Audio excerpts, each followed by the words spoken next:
Welcome back to No Budget Films. For our first video of the year 2024, I have decided to break the streak of our usual Byzantine content by going back in time to our 1984 days some years ago. Now, to those who don't know me well enough, before I was into the rich and fascinating history of the Byzantine Empire, I was obsessed with the world of George Orwell's novel 1984 and the totalitarian state of Oceania. Back in the early days of our channel in 2015, I produced the Lego film based on George Orwell's 1984 and inspired by the film of the same name from the year 1984. However, little did I know that this one film would expand into an entire fanfiction universe revolving around the world of 1984 created beyond Orwell's time by yours truly, Poy Saldran, and my co-producer then, Santiago Rojas. In the following years after the release of the first 1984 Lego film, I considered expanding the universe of the novel using the combined imagination of myself and my co-producer, which thus led to the creation and eventual release of the film sequel, 1984 Part 2 Eurasia Rising, in 2016, and just a few months after, the third and final installment to the 1984 trilogy, being 1984 Part 3 End of Empire, which was also a product of my own imagination. Although finishing the 1984 Lego film trilogy, I decided to continue expanding the universe and thus created the 1984 spin-off film Whiteforest, a 1984 story in 2017, as well as the short film Operation Tinian, a 1984 story in the same year as well. In 2018, meanwhile, I continued the expansion of No Budget Films' 1984 universe by creating a prequel to the 1984 story, being the 6-episode miniseries Birth of the Totalitarian State, a 1984 story, to further explain the origins of the totalitarian world of 1984, which too was my last project in the 1984 story. Now in this video, I aim to show a chronology of the universe I created for George Orwell's 1984, and to explain it in a summarized form what happened in each important year featured in No Budget Films media, which in chronological order begins with the first episode of the Birth of the Totalitarian State miniseries set in World War II and ends with 1984 Part 3 set in 1985. The first episode of the Birth of the Totalitarian State miniseries named Operation Breakout opens in 1944 at the height of the Second World War, and here in Nazi-occupied Belgium, the British spy, Emmanuel Goldstein, is captured by the German army, which thus leads to the general of the British Second Army, Edward James Carter, to assemble a task force to rescue Goldstein. The small task force successfully locates the underground bunker Goldstein is in, and after a bloody skirmish with German soldiers, Goldstein is rescued. Once the team escorts Goldstein out, Goldstein instructs 3 members of the task force, being the twin brothers Simon and Cornelius Smith, and their close friend, the British-Nigerian Olajide Aronson, to steal an unused German tank and use it to attack the German forces in Antwerp. The trio true enough managed to clear Antwerp of German forces together with the assistance of the British Air Force, although the tank is eventually destroyed by a German grenade. However, the trio still manages to escape the tank before it blew up. At the end of the day, thanks to the leadership of General Carter, Antwerp is liberated from the Germans, and thus the Second Army proceeds to liberate the rest of Belgium before heading into Germany.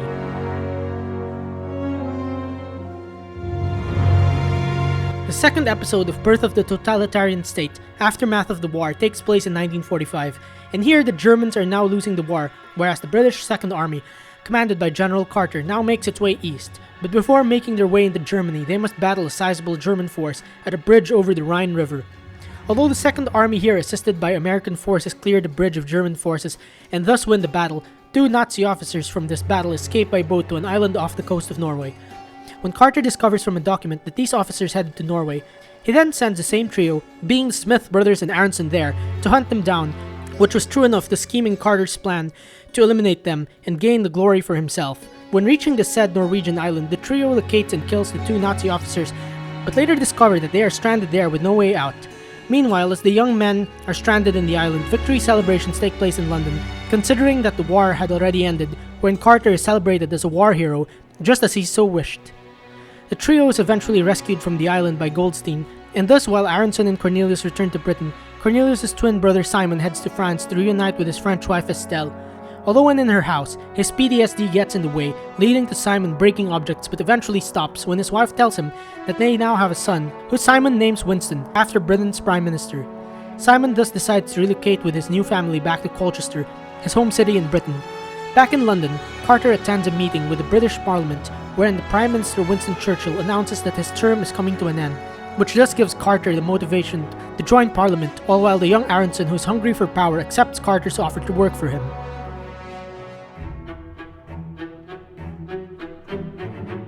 third episode of this series, named The June Revolution, takes place in 1949, 4 years since the war ended. And here, the world has changed, as following the war, the Soviet Union has evolved into a superstate known as Eurasia, which Britain, which was once their ally in the war, as a single country has no means to fight against. In Britain, meanwhile, the Prime Minister Clement Attlee has grown increasingly unpopular due to his failures, particularly the loss of India. Thus Carter, now a member of parliament, uses the growing unpopularity of the Prime Minister to his advantage in order to launch a coup and take over the government. As Carter plots his coup, Olajide Aronson, now his secretary, calls his war buddies, the twins Simon and Cornelius Smith, back to service, enlisting them into Carter's coup. Carter, true enough, plans not just to take over the government, but reform Britain into a socialist state the way Eurasia is, believing that is the only way to stand up to Eurasia's growing power. As Carter, together with Goldstein and his former subordinate military commander Withers, plan their attack, Simon and Cornelius are ordered by Carter to assist the rioting people in storming the parliament, and after that hunt down the Prime Minister Attlee and other members of parliament. Later, Simon successfully locates the parliament member O'Keefe, while his brother Cornelius manages to get to a rooftop, where he spots Attlee escaping by boat in the Thames. Both twins, Simon and Cornelius, however, have a change of heart, believing that they are only being manipulated by Carter. Thus, Cornelius decides not to shoot Attlee, but instead shoots and kills the boat's driver, thus leading to the boat crashing and killing Attlee in the process. Simon, meanwhile, refuses Carter's orders to kill O'Keefe, so instead Carter personally executes O'Keefe, whereas Simon, after discovering Carter's own selfish ambitions, tries to attack him, only to be knocked out by Aronson, who true enough betrays his friend Simon and Cornelius for power by serving under Carter's new government. With Attlee and his supporters now eliminated, Carter thus seizes power, declaring the birth of the new totalitarian state of Oceania, which now only consists of one party, with him as its supreme leader, thus abolishing the British Parliament. Although Goldstein seemingly sided with Carter, that he even became a member of his new party, it turns out he is a double agent to provide Simon and Cornelius with information about the party, which Goldstein secretly intends to overthrow.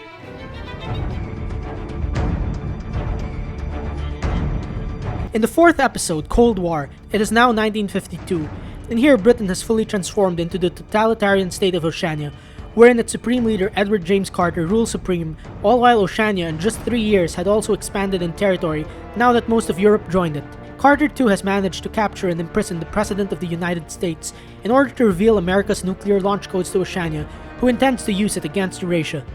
The President though refuses to reveal it, which then makes Carter threaten to use his own nuclear weapons when it is ready to bomb the United States if the President does not submit his country to Oceania.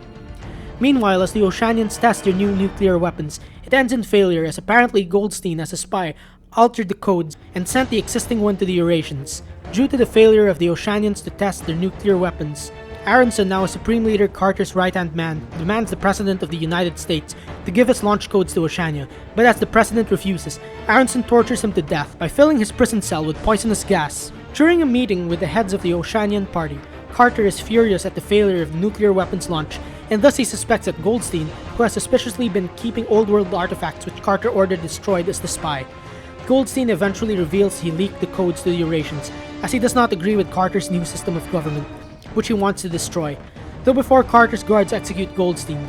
Goldstein escapes the building through the vent. When back at home in his London house, it is revealed that Goldstein had hoarded all of the old world artifacts to keep them safe from destruction by Carter's government. Though when at home, Goldstein and the twins Simon and Cornelius Smith agree to join forces to form a movement to take down Carter's totalitarian government, which grows stronger every day. However, as Goldstein and the twins meet at his house, Carter's troops find the house and attack it, which they eventually burn to the ground together with all the old world items kept in it. Although Goldstein and Cornelius manage to escape alive, Simon doesn't and is captured by the Oceanian forces. Carter, meanwhile, back in his headquarters in London, receives the submission of the United States to Oceania, which just doubles the size and army of Oceania now that the superior US Army now fights for Oceania, all while Carter at the same time assumes the title of Big Brother. Simon, meanwhile, finds himself in the newly built Oceanian labor camp in the Isle of Man as a prisoner, but in early 1953, his wife Estelle and brother Cornelius rescue him, and thus both Simon and Cornelius set off to establish the resistance movement against Oceania's party.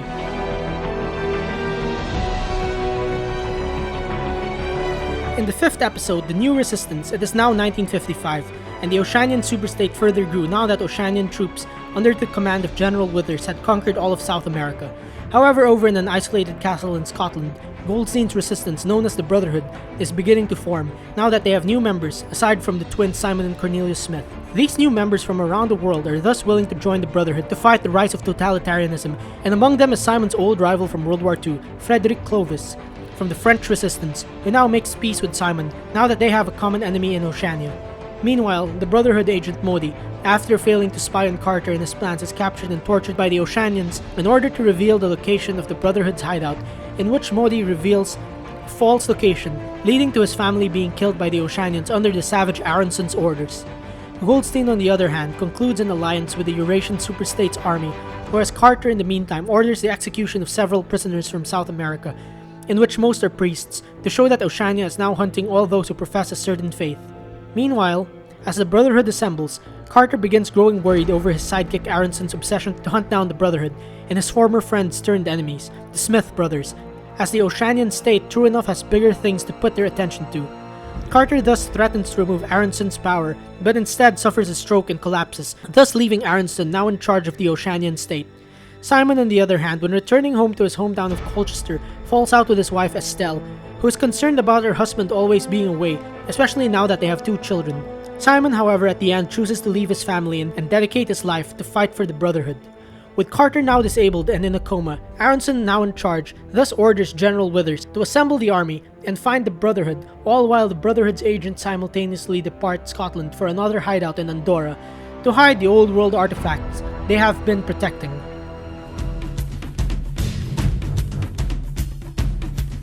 Now in the final episode of the series Battle of Andorra, in October of 1955, Brotherhood agents have arrived at their new hideout, being a monastery in the small country of Andorra between France and Spain. As the Brotherhood agents store the old world items in the monastery, the Oceanians, who apparently discovered the Brotherhood's location, arrive in Andorra with a massive army with tanks, led by the acting supreme leader Aronson himself. As the Oceanian troops encircle the monastery, argument breaks out among the Brotherhood agents wherein Modi is blamed for revealing the location when being tortured. However, Simon arrives right in time to break the argument and get the Brotherhood members to unite against their common enemy. The Oceanians, when first attacking the monastery, attack its defensive walls, wherein they manage to kill 3 Brotherhood agents. However, another agent, being Clovis, takes down an Oceanian tank with a sniper. As the Oceanian troops now fully surround the monastery, Aronson gets off his tank, despite being advised by General Withers to not do so, as Aronson here intended to take down the resistance leader and Oceanian traitor Goldstein by himself. Aronson thus accepts Goldstein's offer to battle him in a sword duel, which ends with Goldstein vanishing using a form of magic and thus escaping and going into hiding, all while an enraged Aronson orders the monastery to be stormed. The Oceanian troops meanwhile infiltrate the monastery and kill a number of Brotherhood agents including Modi, leaving the surviving agents to use the furniture to barricade themselves. However, the barricade turns out to be unsuccessful, and 2 more agents die, which includes Frederick, who before his death tells his wife that he wishes that their son Etienne would be in the Brotherhood one day. The wife though manages to escape the scene together with the Brotherhood's officer, Salvatore Vespucci. In the meantime, Aronson reunites with the Smith brothers, confronting them at an intense duel using any and all weapons they have at the monastery's church, wherein Aronson at the same time reveals his purpose of joining the Oceanian party, as he believes it is the only way for a black man like him to attain great power. However, Simon and Cornelius still decide to continue fighting their former friend with force, as Vespucci and Frederick's wife Sandrine arrive to save the twins. Aronson severely wounds Cornelius by shooting him in the legs, and this being wounded is left to die in the church as Aronson places a grenade in his mouth, instantly killing him. Aronson, now victorious, inspects the monastery and orders it razed to the ground, together with the old world artifacts that the Brotherhood kept in it, whereas Simon with Vespucci and Sandrine escape alive. Despite the Brotherhood now almost entirely obliterated, Vespucci still promises to rebuild it one day in order to once again strike against Oceania. Aronson meanwhile approaches a depressed Simon in a bar in Andorra, and here Aronson agrees to spare Simon since he is defeated anyway, although only on the condition that Simon is exiled to Oceania's farthest territory, being the Pacific island of Tinian, wherein he is to live out the rest of his life there under watch and never to see his family again. Simon though is led into a trap set up by Aronson, as here the Oceanian officer Ule, who is supposed to escort Simon to Tinian, instead strangles him to death. Aronson thus returns to Britain to meet a retired Carter, now recovered from his stroke, and here Carter tells Aronson he is worthy of succeeding him as the new supreme leader of Oceania. The episode ends wherein Simon and Estelle's son Winston steals a bar of chocolate from his younger sister Sophie, only to return home finding out that his mother and sister had disappeared, and the house infested with rats, thus setting the stage for the original 1984 story. Apart from the two superstates in the world of 1984 being Oceania and Eurasia, there was a third one, and this was East Asia, which mainly consisted of China, Japan, Korea, and India, and this new superstate formed in the 1960s, in the time period between the birth of the Totalitarian State miniseries and the original 1984 novel. In the short film Operation Tinian, a 1984 story taking place in 1968, the new superstate of East Asia mysteriously arises, wherein they first target the Oceanian troops at their furthest outpost, the same Tinian island in the Pacific Ocean where the late Simon Smith was supposed to be exiled to in 1955. Here as the film opens, it is a normal day in the island wherein the lazy Oceanian troops do absolutely nothing but sunbathe until a strong wave knocks out a sailor, the Portuguese Pedro Pereira, followed by an Oceanian soldier suddenly stabbed in the back by a mysterious East Asian trooper emerging from the sea. Eventually, the entire island is under attack, and thus Commander Ule, the same officer that killed Simon Smith, who was at the tower, sounds the alarm, which gets the lazy Oceanian troops into action, all while Pereira rushes to the watchtower. Although the Oceanian forces fight bravely with assistance from a local island tribe, the East Asians still overpower them, all while a mysterious magic-wielding assassin known as Murad appears out of thin air to finish off the Oceanian troops. As Pereira warns Ule to evacuate the island as the East Asians have taken over, Ule refuses, believing he can take care of the East Asians by himself. However, before both can leave, the assassin Murad appears out of thin air within the tower. Both Pereira and Ule thus battle the assassin, but both are no match against his strength and acrobatics. Thus Murad overpowers both. Pereira though shoots Murad's explosive, which apparently contains radioactive material powerful enough to kill every living thing in the island. Although Murad bests both Pereira and Ule, Murad is eventually wounded by a sword thrown at his face by Pereira, but Pereira is still shot by Murad. Later, the explosive detonates, thus destroying the tower and killing Murad, Pereira, Ule, and everyone in the island, including all East Asian troops, thus proving the military ability of the new superstate of East Asia, despite them losing all their troops.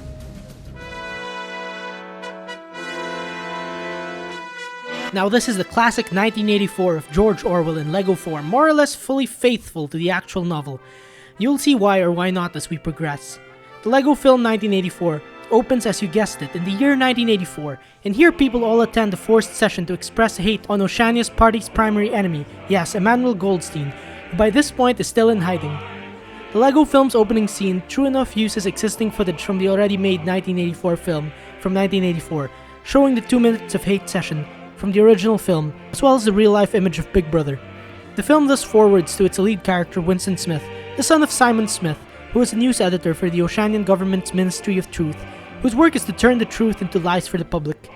One such incident being a random bombing in the streets of Airstrip 1, or formerly London, done by the party, which was made to look like Eurasia did it.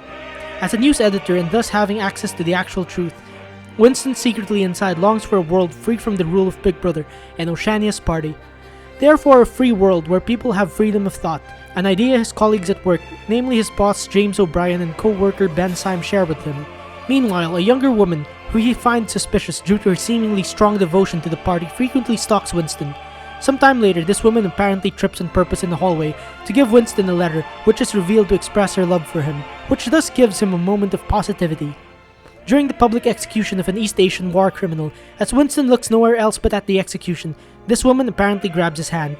Eventually, Winston meets this mysterious woman in person in an open meadow in the English countryside, known as the Golden Country, a place free from the surveillance of the party, and this woman reveals herself as Julia, and despite meeting Winston for the first time, they fall in love, as apparently, Julia is not who Winston thinks she is, and is therefore a rebel just like him. Back in Airstrip 1, Winston ventures into the district of the Proles, or those free from the party's watch but unprotected by the government, and here Winston finds himself in an antique shop, owned by a certain Mr. Carrington, who rents Winston the room upstairs, as it is also a place free from the watch of Big Brother, though little does Winston know that he would be led into a trap. Winston later spends time with Julia in this said apartment, but also in O'Brien's more luxurious place, wherein O'Brien informs both Winston and Julia about joining the anti-party brotherhood by giving Winston the Book of Goldstein. But again, little does Winston know that he is led into a trap. Back in the secret apartment above Carrington's shop, as Winston reads Goldstein's book, the painting on the wall suddenly falls, revealing a screen with Big Brother's face. Thus both Winston and Julia are doomed as the Thought Police enter the apartment led by Carrington, who turns out to be a member of the Thought Police, and thus here he betrays Winston and Julia by having them arrested and brought to the Ministry of Love to correct their views through indoctrination. When arriving at his cell at the Ministry of Love, Winston is first beaten by Carrington and his thought police agents, all while he asks for where Julia is. Later, the severely beaten Winston is met by O'Brien, who Winston thinks was also captured. However, O'Brien reveals to Winston that he had actually been spying on him for the past 7 years, and thus it is his job to take Winston away from his insanity. O'Brien first gives Winston a kind of torture using electricity in order to confess that his way of thinking was wrong, and he eventually admits, even saying that he believes 2 plus 2 makes 5. Once this is finished, Winston is brought to Room 101, the last step of his tortures, where his worst fears are revealed to him, and for Winston it is rats. Winston at first resists against the rat, but eventually submits to his worst fear, thus making him betray Julia by saying it should be done to her instead. And thus the parties work to fully indoctrinate Winston and make him turn on Julia as successful. Some weeks later, Winston now sits alone at a cafe, wherein Julia once again appears. Although here Winston reveals he no longer has feelings for her, whereas Julia also tells that she revealed hers and Winston's crimes to the party. As Julia leaves, Winston says that nothing else matters to him but Big Brother.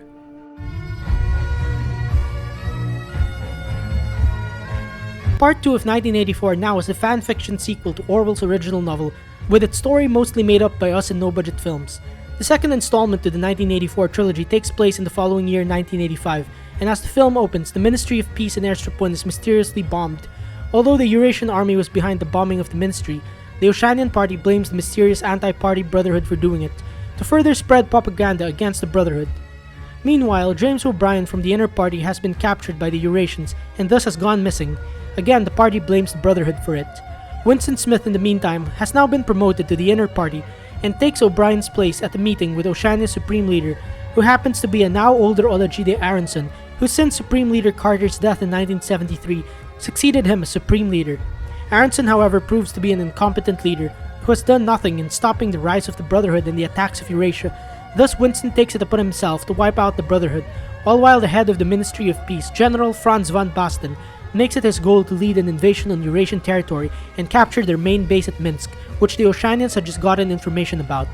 Although Winston makes it his goal to crush the Brotherhood, he is confronted by Brotherhood agent Etienne Clovis, son of Frederick Clovis, at the same cafe he spends his time at. Winston, though now a strong believer of the party and its methods, declines Etienne's offer to join the Brotherhood. However, Etienne manages to give a drink to Winston, which has apparently been drugged, and when drinking it, Winston is at the daze, which thus allows his former lover Julia, now an agent for the Brotherhood, to successfully capture him. Etienne and Julia thus bring Winston inside a sack to the Ministry of Love, and as Etienne reports his progress to his Brotherhood colleague Sophie Laplace, Winston wakes up at a torture chair in the Ministry of Love with Julia beside him. Julia here reveals that the Brotherhood successfully returned her old memories to her, thus making Julia return to her old self before being brainwashed by the party a year earlier. Therefore, Julia hopes to do the same with Winston. As Winston agrees to have his old memories restored to him through this torture machine, he falls into a coma and sees scenes of his past, present, and future. And shortly after, when waking up, Winston has become a different person. Meanwhile, Winston's former neighbor and cellmate from 1984, Tom Parsons, approaches the Brotherhood agent Sophie Laplace and Etienne Clovis, asking to join the Brotherhood, in which his request is granted so long as he leaves his family. On the other hand, it is revealed that the memories put into Winston's head was not his own, but those of Oceania's founder, Edward James Carter, as Winston's original memories have been lost forever, thus turning Winston into someone evil. As Winston gets out of the chair, he claims that he aims to take over the Oceanian government and thus uses a sharp object to kill Julia. Following this, the alarm sound and Mr. Carrington, now the head of the Thought Police, rushes into the scene and allows Winston to leave, as Winston claims he killed Julia to defend himself from a rebel agent. A Eurasian army squad led by their commander Zlatan Kovacic, meanwhile arrives in Airstrip 1 to take the Brotherhood agents Etienne and Sophie to Eurasia in order to seal an alliance to bring down Oceania, all while Winston goes to the personal office of Supreme Leader Aronson to pretend to ask him about his father Simon and Uncle Cornelius and the story of how Oceania formed. Aronson true enough explains the story, but when he finishes, Winston, claiming he is Carter Reborn, grabs a gun and shoots Aronson with it, thus killing him. The generals Carrington and Von Basten then rush into the room, seeing Aronson dead, although both generals agree that they need a new Supreme Leader who is stronger and more decisive the way Carter was. The people of Airstrip 1, including Parsons, then assemble at the main square to watch the execution of Winston's former outer party colleague, Ben Syme, by the Thought Police, which is followed by a grand revelation wherein Winston appears on the large screen at the square, now as Oceania's new Supreme Leader. This is thus the first time Big Brother shows himself to the public, and as the new Big Brother, Winston lets all his plans for Oceania's future be known, such as his intention to fully invade Eurasia and crush it, as well as a future campaign to crush East Asia. Once Winston's speech is over, though, the people begin to riot, wherein Brotherhood agents from above the buildings kill Thought Police agents below with their snipers. The riot, however, ends in failure, as the Thought Police kill a number of rioters. The Brotherhood's commanders, Etienne and Sophie, meanwhile, arrive in Eurasia and are shown around their military base at Minsk by Zlatan, though here, Sophie informs Zlatan that Winston has taken over as Big Brother and is thus planning an invasion of Eurasia, which Zlatan said he is prepared to face. Eventually, Oceanian forces led by von Basten arrive in Eurasian territory and begin their attack on the base at Minsk. And although the Eurasians are at first successful in holding off the Oceanians eventually overpower the Eurasians with their massive numbers and bombs dropped by their planes. As the Oceanians surround the base, Zlatan orders all surviving Eurasians, including Etienne and Sophie, to retreat, though Zlatan is confident in taking back Minsk, as Eurasia has another base somewhere with twice the size of troops. As the Eurasians flee the base, the Oceanians under von Basten march into the base victorious and plant Oceania's flag in it. Back in Airstrip 1, Carrington, now Winston's right-hand man, reports to Supreme Leader Winston Smith about von Basten's progress in capturing Minsk, in which Winston responds to by ordering Minsk and Belarus's citizens either all captured or killed. However, Carrington further explains to Winston that this victory at Minsk is not yet it, as the Eurasians turn out to have a secret base within Oceanian territory in Normandy, France. Thus, Winston orders that the Oceanians at Minsk must evacuate and head to Normandy. In the film's closing scene, Zlatan, together with the survivors of Minsk, including Etienne and Sophie, arrive at the Eurasian prison camp in northern Russia, and it is revealed here that O'Brien has been kept in this prison. However, he is not brought out by the Eurasians, but instead left there to die. Before we get to the third and final installment of No Budget Film's 1984 trilogy, let's first go through the spin-off film Whiteforest, a 1984 story, or rather 1984 Part 2.5, which takes place between the events of Parts 2 and 3 of 1984 in another perspective, being set in the former Eurasian Republic of Belarus, which the Oceanians took over if you remember from the end of Part 2, and thus renamed it as Whiteforest. The film though opens in December of 1984, between the events of 1984 Part 1 and 2, which shows the Oceanian troops in Eurasian-held East Germany recovering information in Eurasia's military base at Minsk, Belarus, which the Oceanians capture at the end of 1984 Part 2. Now, the main sequence of the film opens with Oceania already holding Belarus in 1985, when Franz von Basten, Oceania's chain-smoking Belgian general, is in charge of it and makes sure that the entire state would be under the watch of Big Brother, or rather Winston Smith.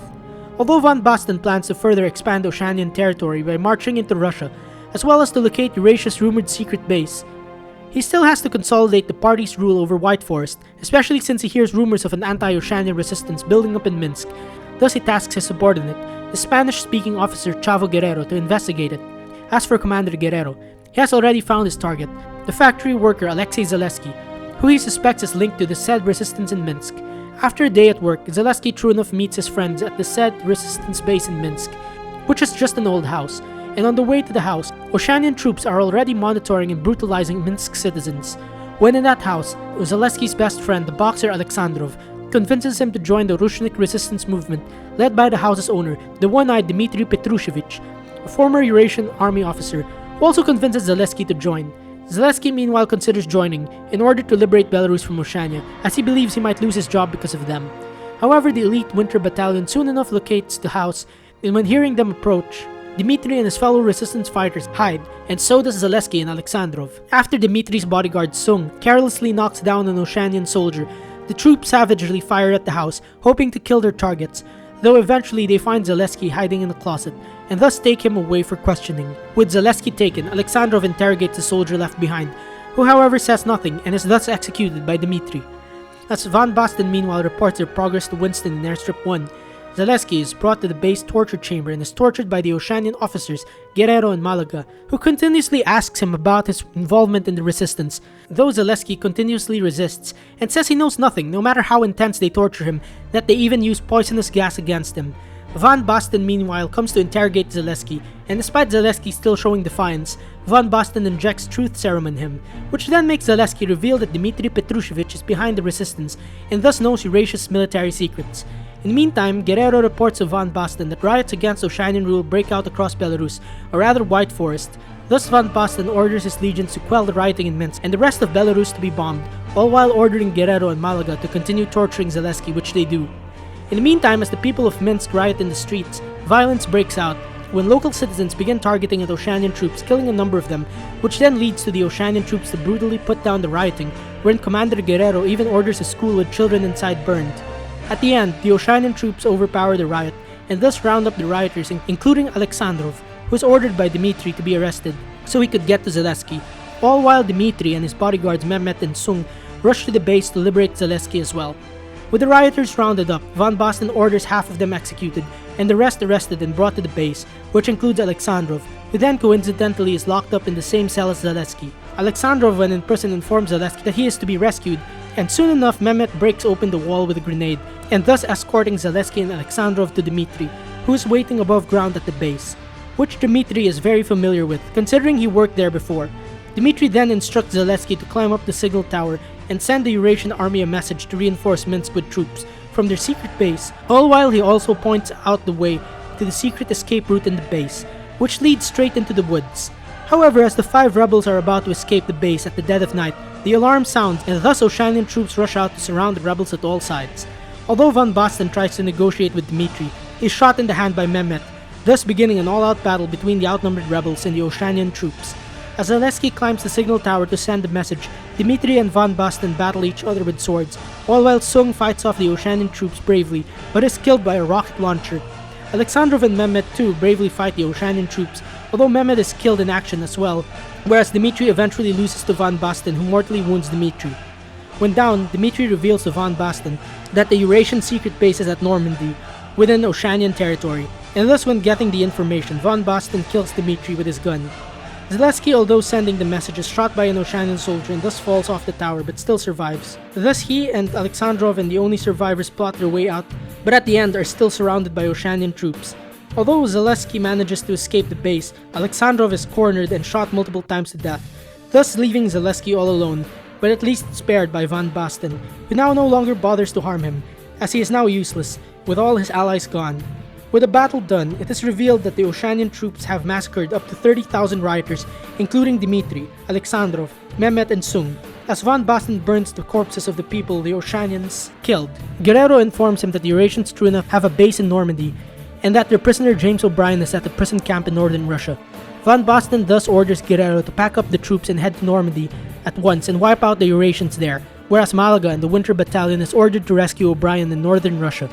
At the end of the film, von Basten returns to Winston in Airstrip 1. Guerrero and the rest of the army head to Normandy, and the Winter Battalion arrives at the prison camp in Russia. Though at the same time, the Eurasians at their battle cruiser in the Baltic Sea prepare to retake Belarus from Oceania, whereas the message sent by Zaleski too reaches no other than Zlatan, now a general at the cruiser who is revealed to have evacuated the Normandy base. At the end, Zaleski is seen escaping east into Russia, wherein he finally finds himself in Siberia, dying there some years later, not knowing what has been going on around the world.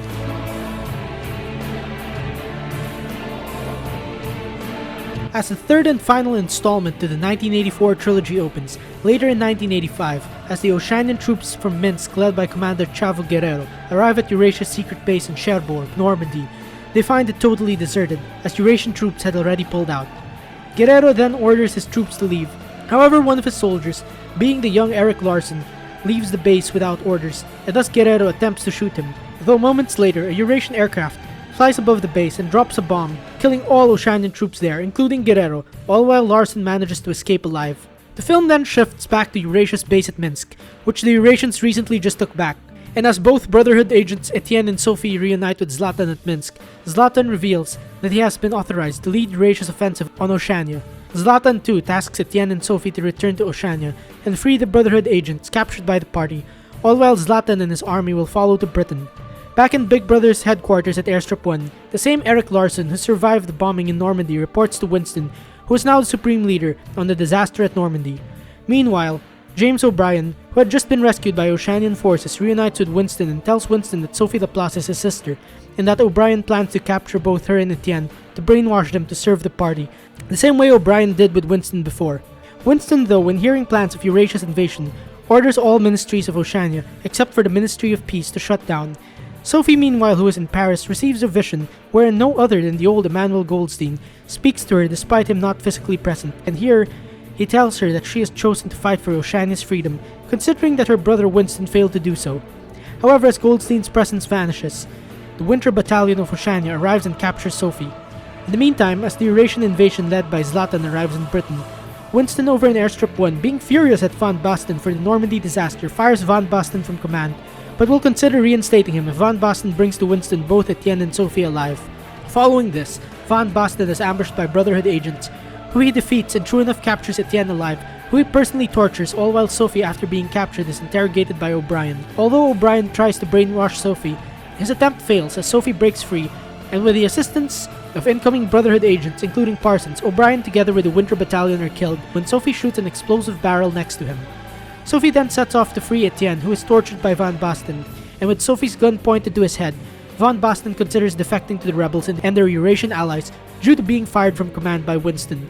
Later, as the Brotherhood agents and Eurasians assemble outside Airstrip 1, Zlatan, who is in charge of the mission, announces that he is to split the army in groups, wherein one would shut down the city's power source in order to weaken the Oceanians, whereas he and Sophie will attack the headquarters, where Winston is at, all while Etienne is to lead the ground assault in the streets of Airstrip 1. Winston in the meantime also gives a speech to his remaining troops telling them to show no mercy or he will kill them all, whereas he too appoints Larsen to lead the Oceanians in the ground assault. Zlatan, on the other hand, meets with Von Basten to seal a pact wherein the Eurasians are to spare Britain if they win, but instead will take Oceanian lands in the Americas and Africa. Now as the Eurasians and their Brotherhood allies begin attacking Oceanian forces in the streets, Winston at the headquarters prepares for battle with General Carrington, the head of the Thought Police, who equips Winston with a powerful Byzantine-era armor and weapons.